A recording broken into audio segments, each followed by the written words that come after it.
Hey guys, this is Demon Panda back again with another argument for the existence of God. I figured I'd go ahead and get this one up before I go on my way to Campbellsville University to start my freshman year of college. This time we are going to discuss the teleological argument for the existence of God. I'm taking a lot of my notes from my Bible teacher at Christian Academy of Louisville, Dr. Shoemaker, and the preaching associate at Southeast Christian Church, Kyle Eidelman. So I hope that's satisfactory to not count as plagiarism, since I'm giving them credits for pretty much everything I say. The teleological argument basically states that, stated by Norman Geisler with 3 points. The first point is that every design has a designer. The second point, that the universe manifests design. And the third point, that therefore the universe requires a designer.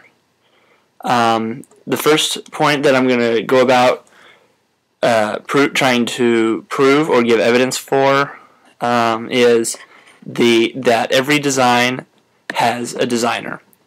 The most common analogy used for this is William Paley's watchmaker analogy, which states that if a watch is found in the forest, it is assumed that its original is a watchmaker, not that it is assembled by natural causes. There cannot be design without a designer, order without choice, arrangement without anything capable of arranging. In plain language, let's say in even broader, more simple sense, let's say you're walking through the woods and you come across this fort that, it looks like a teepee. You're not going to think, wow, that's really cool that nature dropped those tree branches and they fell perfectly to look like a structure that is capable of protecting humans from the element.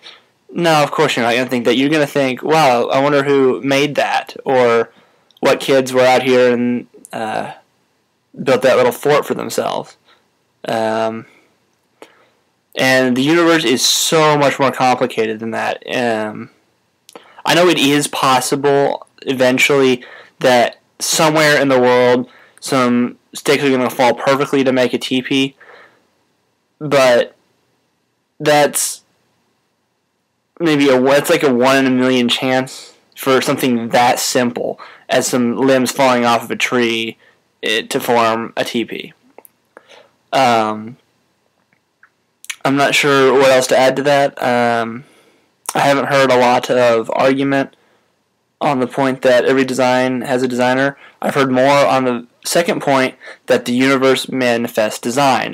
Many atheists say that the universe is capable of only being produced by random chance of molecules aligning just right.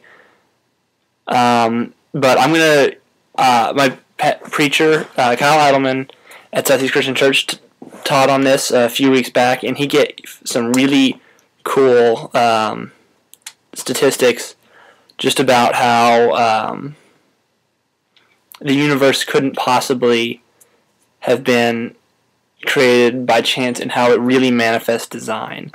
And there's, I don't even know how many of these there are. You can count them if you really can comment on it, and you'll win a cookie. Our galaxy, in the size of the universe, is relative to the size of a quarter. I wish I had one, but I'm sure you all know how big an American quarter is. It's about maybe that big. If you stuck a quarter in the middle of North America, that's about how big our galaxy is compared to the rest of the universe. I mean, at first that doesn't sound real small, but if you really think about it, if you think about it for a little while, that is really, really tiny. I'm not sure exactly how many square miles North America is, but I'm sure you know that that's really small.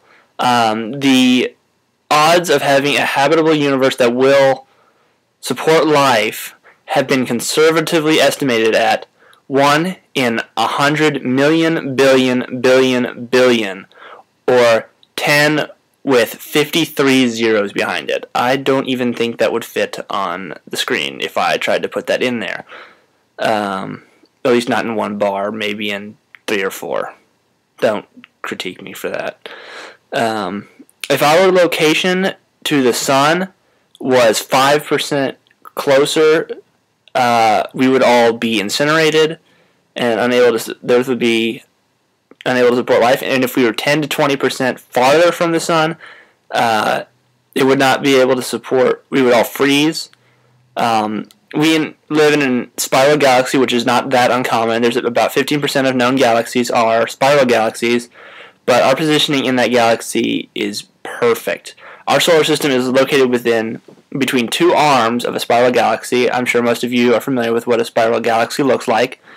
And we have an unobstructed view of the universe. We are in the perfect spot in the universe to be able to observe it, which, since I do believe in God, I think that is just awesome that He didn't just sit us out here and expect us to look at our little planet and study that. He's given us an unobstructed view of the entire universe so that we can study and explore it and just see all of the amazing things that He's done.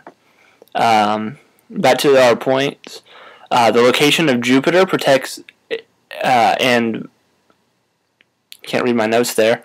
The location of Jupiter protects us from asteroids, from coming in and hitting our planet, and we all know how bad those are. Just ask the dinosaurs. And if our sun were the same as 90% of the stars in the universe, our planet would be uninhabitable. Our moon is the perfect size, and if it was 5% closer, the entire planet would be covered in water. If the crust of the size of the Earth was any different, it would throw off the electromagnets, and we would all be dead. The balance of the chemicals in the atmosphere are just absolutely perfect to support life. You can look up what those are, but if they were off by like a few percentage, we wouldn't be able to breathe well, obviously, and life could never have formed. The Earth is rotating at 1,000 miles per hour. The Sun rotates at 70. No, we're going around the Sun at 70,000 miles per hour, and our solar system is moving at 600,000 miles per hour. And if those speeds weren't all perfectly perfect, we would, again, not be able to survive.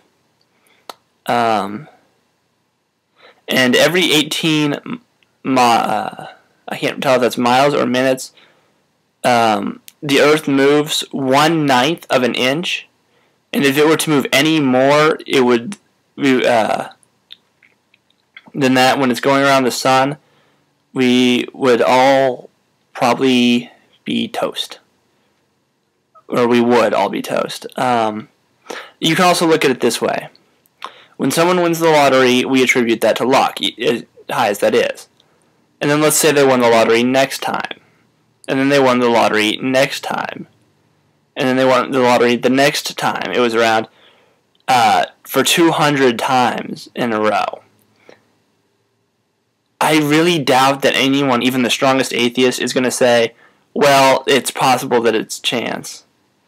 No, everyone's going to know that somehow they must have cheated to be able to win the lottery that many times. Oh, and by the way, you have a 1 in 10 million chance of winning the lottery each time. You can extrapolate that out, I think, and you get about the odds of the universe coming about by chance. Therefore, the universe has a designer. If you have any problems with this, feel free to comment. I'm sure I left some stuff out because I was not as prepared for this video as my last one, and I'm all out of time. Thanks a lot for watching. Bye.